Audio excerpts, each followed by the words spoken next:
Ó, pai, aqui eu vou mostrar tudo que... Eu vou mostrar tudo que vem aqui no canal pra você entender melhor. Ó, aqui ó, vou mostrar aqui pra você. Aqui, essa é a caixa do passe, certo? Essa é a caixa do passe. Tá vendo? Essa é a caixa do passe. Aqui, ó, cadê? Essa é a caixa do passe. Então, vem tudo aqui, entendeu? Eu consegui até a skin feminina, a masculina, que é assim, ó, sabe? Daí, aqui, ó, aqui, esse negocinho aqui, ó, que dá os diamantes, quer ver? Ó, quando a gente vai pro lobby, antes de começar a partida, tem isso daqui, ó. Esse daqui que dá o diamante, entendeu? Daí a gente vai lá, pode ganhar até 5 diamantes, não ganha mais disso. Daqui, eu vou aqui, ó, nas armas, nesse passe, teve a Thompson, que é a primeira skin de arma minha, da Thompson, ó, veio assim, a skin da Thompson. Daí também veio aqui, veio o emote, esse é o emote do passe, esse é o emote do passe.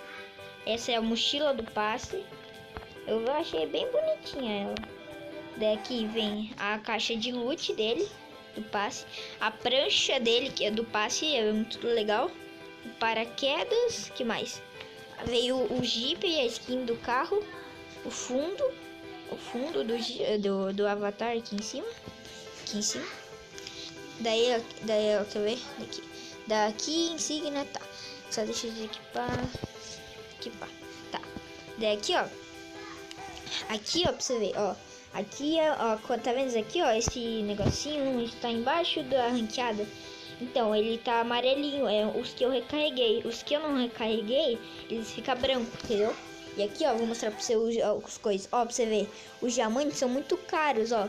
Ó, 560 é 209, 210 dimas, entendeu?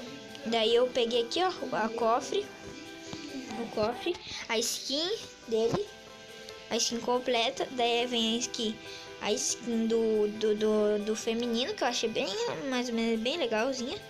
E é isso, daí vem outras coisas, tudo mais, que eu acho que não tem mais nada, mas é isso, pai.